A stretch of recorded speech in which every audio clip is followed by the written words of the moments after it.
ओम तत्सत। वैदिक यज्ञ परंपरा के महान संवाहक गुरु ब्रह्मानंद सरस्वती जी महाराज की जय हो। पावन भारतवर्ष 20वीं शताब्दी में प्रवेश कर रहा था।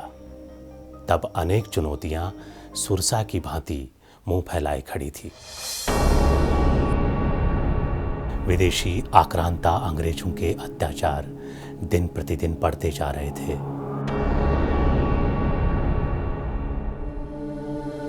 भारत माता पराधीनता की बेड़ियों में जकड़ी आंसू बहा रही थी।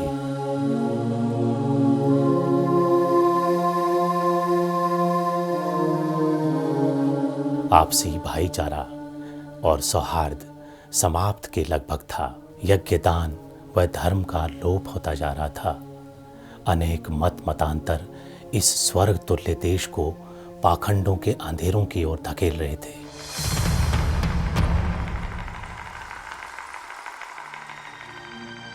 अनेक प्रकार के अंधविश्वास यहां अपने पांव जमा चुके थे।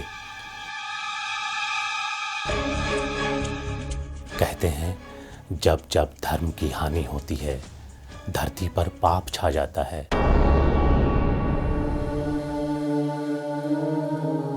ऐसे समय में पाप का नाश करने और धर्म की स्थापना करने के लिए ईश्वर अपना कोई स्वरूप पृथ्वी पर भेजते हैं। समय समय पर ऐसा हुआ भी है। जिस प्रकार अनेक महापुरुषों व संतों, जिनमें मर्यादा पुरुषोत्तम श्री राम, योगेश्वर श्री कृष्ण, महामती चाणक्य, आदि गुरु शंकराचार्य एवं महर्षि दयानंद सरस्वती जैसी महान आत्माओं ने इस धरा पर आकर अधर्म का नाश और धर्म की स्थापना की है।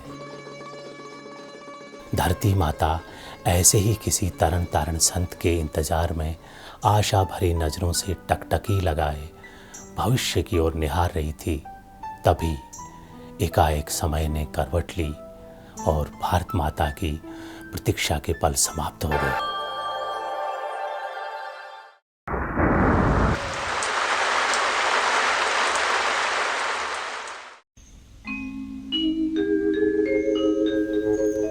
समय चक्र की धूरी घूमी, योगी मिलन को तड़पी भूमि।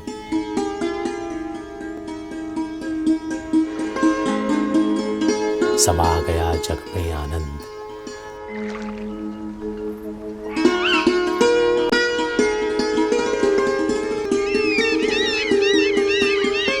जन्म लियो जब ब्रह्मानंद। हरियाणा राज्य के कैथल जिले के ग्राम चौहड़ माजरा में 24 दिसंबर 1908 को चौधरी बादामा राम जी के घर रोड वंश में एक दिव्य बालक ने जन्म लिया। बालक का नाम छोटा राम रखा गया। माता रामी देवी की ममतामयी गोद में बालक चंद्रमा के प्रकाश की भांति पढ़ने लगा। लेकिन जल्दी ही माता पिता के साथ इस जीवन यात्रा में चंद्रमा को मानो ग्रहण लग गया और बचपन में ही बालक छोटा राम के सिर से माता पिता का साया उठ गया।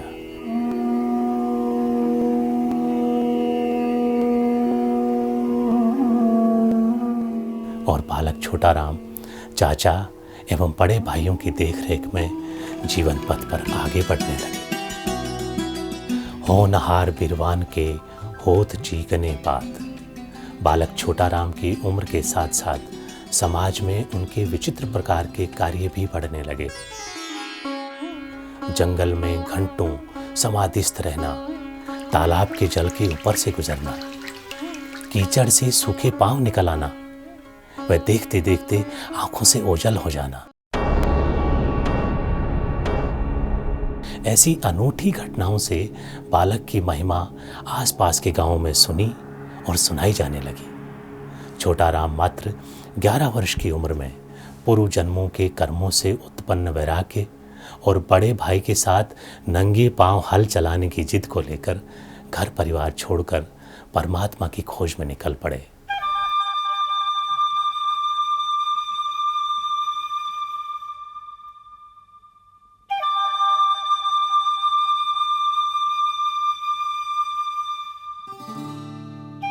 अपने गांव चूहड़ माजरा से निकलकर बालक छोटा राम गुरुकुल कुरुक्षेत्र में पहुंच वेदाधि शास्त्रों का अध्ययन करने लगे। छोटा राम के आचरण अनुकूल गुरुकुल में उनको ब्रह्मचारी सत्यदेव के नाम से जाना जाने लगा। कुछ दिन वहाँ रहकर ब्रह्मचारी सत्यदेव गुरुकुल कांगड़ी पहुँचे। वहाँ से शिक्षा ग्रहण करने के बाद ब्रह्मचारी सत्यदेव ने वैदिक मोहन आश्रम हरिद्वार में पहुंचकर स्वामी नित्यानंद जी से आर्ष विद्या ग्रहण की।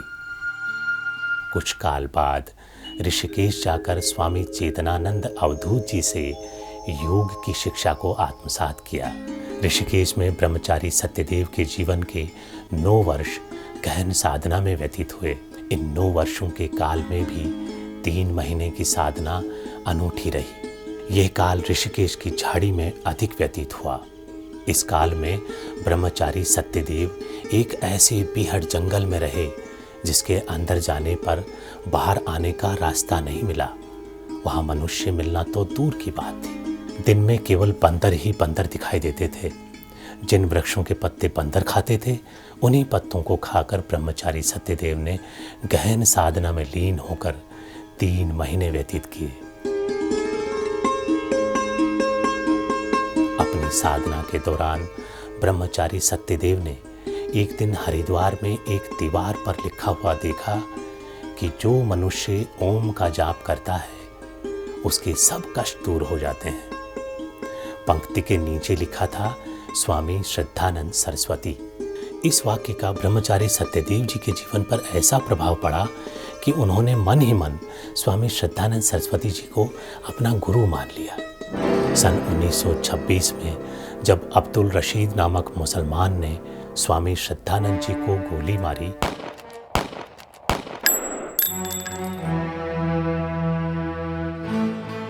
उस समय ब्रह्मचारी सत्यदेव स्वामी श्रद्धानंद जी से मिलने को दिल्ली जा रहे थे। तभी रास्ते में उनको स्वामी श्रद्धानंद जी की मृत्यु का दुखद समाचार मिला, जिसे सुनकर वे बहुत दुखी हुए।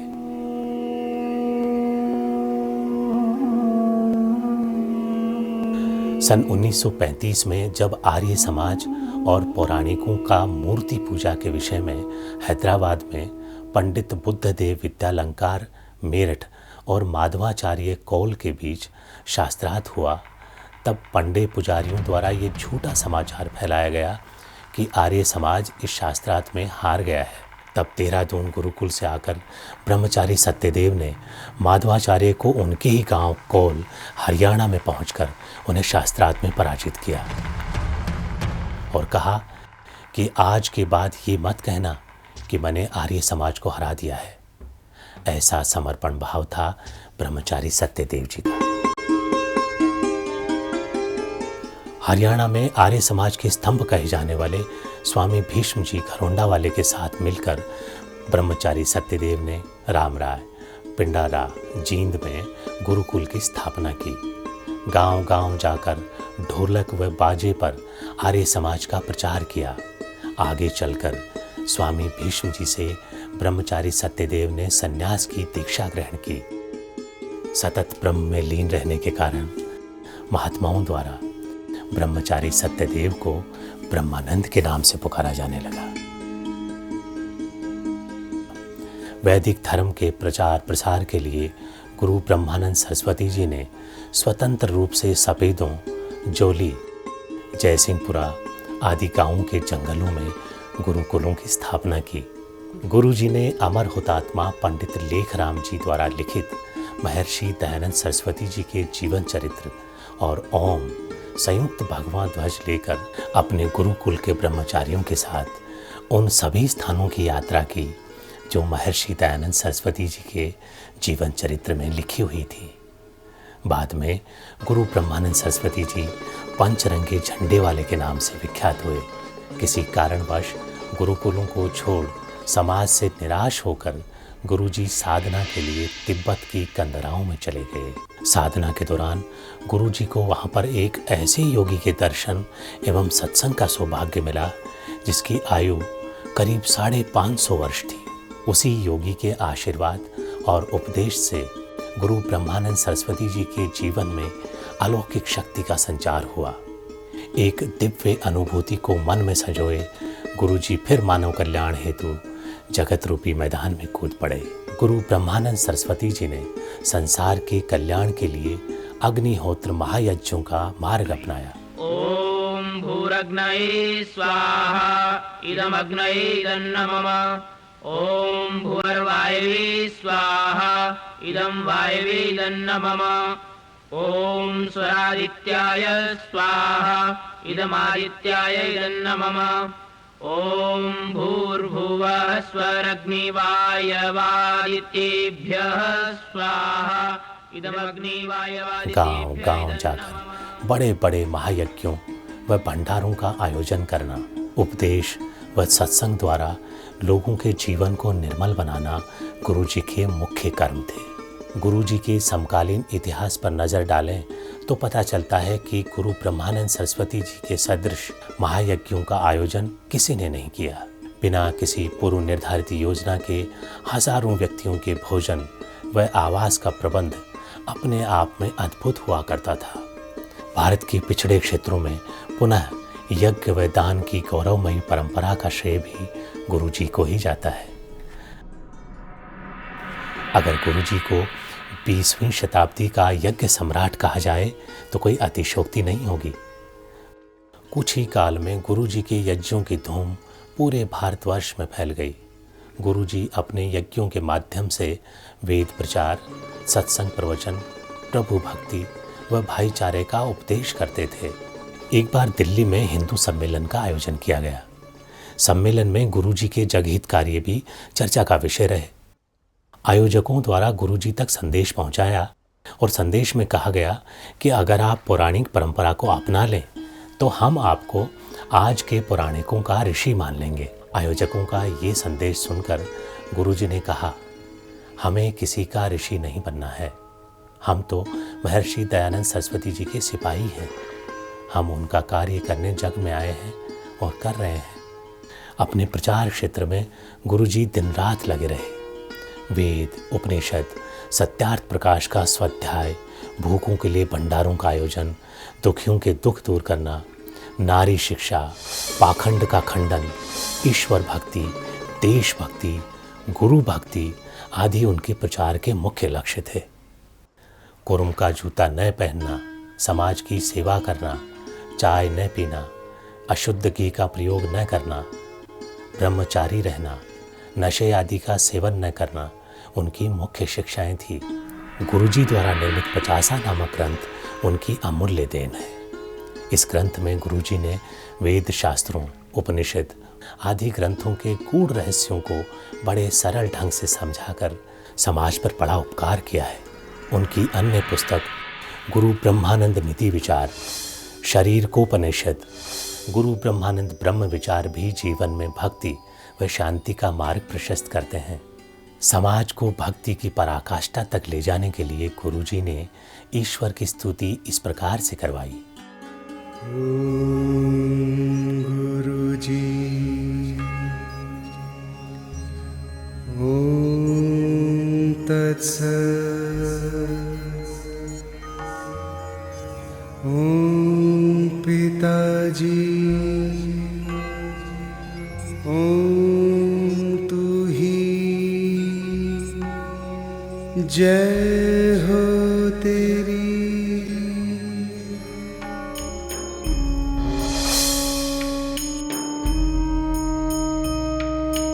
ओंकार निर्विकार निराकार सर्वधा। ओंकार निर्विकार निराकार सर्वधा। माया तेरी अपरंपार, मेरा नमस्कार हो। माया तेरी अपरंपार, मेरा नमस्कार हो। भजो रे मन मोरे, तत्सत् नमः। भजो रे मन मोरे, ॐ तत्सत् नमः। ॐ तत्सत् नमः। ॐ तत्सत् नमः। ॐ तत्सत् नमः। ॐ तत्सत् नमः। भजो रे मन मोरे, ॐ तत्सत् नमः। भजो रे मन मोरे। ओम तत्सत शब्द का गुरुजी ने अभिवादन के रूप में भी प्रचार किया, ताकि हर पल परमात्मा का नाम मनुष्य मात्र के होठों पर रहे। समस्त भारतवर्ष के नगरों में, जिनमें मुख्य रूप से हरियाणा, उत्तर प्रदेश, मध्य प्रदेश, जम्मू, राजस्थान, दिल्ली, बम्बई आदि के नाम शामिल हैं, गुरुजी ने इन स्थानों पर विशाल यज्ञों का आयोजन कर वैदिक ज्ञान का प्रचार प्रसार किया। गुरुजी ने अपने जीवन काल में ही अपने शरीर छोड़ने से करीब 10 वर्ष पहले ही अपने शरीर के अंतिम संस्कार के लिए पुंडरी के बणी नामक स्थान को चुना और आदेश दिया कि भारतवर्ष के किसी भी कोने में मेरा शरीर छूट जाए, पर मेरा अंतिम संस्कार पुंडरी के बणी नामक स्थान पर ही किया जाए।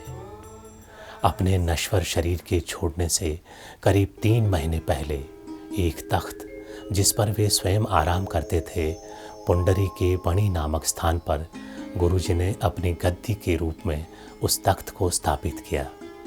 15 मई 1973 को गुरुजी अपनी इस भौतिक देह का परित्याग कर परम गति को प्राप्त कर गए।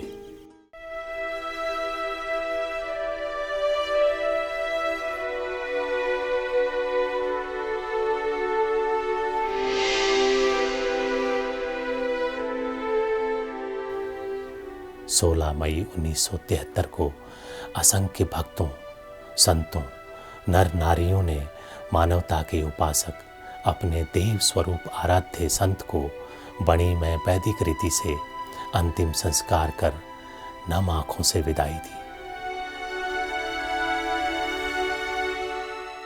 अंतिम संस्कार के बाद गुरुजी के अनन्य शिष्य स्वामी बलेश्वरानंद सरस्वती जी के मार्ग निर्देशन में अनेक संतों व भक्तों के सहयोग से 40 दिन के वृद्ध यज्ञ व भंडारे का निर्विघ्न सफल आयोजन संपन्न हुआ, जिसमें देश भर से आए संतों का दक्षिणा और आने जाने का खर्च आदि देकर आदर सत्कार किया गया। विख्यात साधु संतों, गणमान्य व्यक्तियों व गुरु भक्तों की उपस्थिति में स्वामी बलेश्वरानंद सरस्वती जी को चद्दर ओढ़ाकर गुरु जी की शिक्षाओं का प्रचार प्रसार करने के लिए उन्हें महंत नियुक्त किया गया। इसी बणी नामक स्थान पर गुरु जी की समाधि का निर्माण हुआ। 23 मार्च 1975 को स्वामी बंसीगिरी आदि महात्माओं की उपस्थिति में स्वामी बलेश्वरानंद सरस्वती जी ने अपने कर कमलों द्वारा गुरु जी की समाधि पर मूर्ति स्थापना की। गुरु जी के जीवन काल में लगाया गया आश्रम रूपी पौधा स्वामी जी के कुशल नेतृत्व में पनपने लगा, जो आज वैदिक ज्ञान प्रचार प्रसार का केंद्र बिंदु है।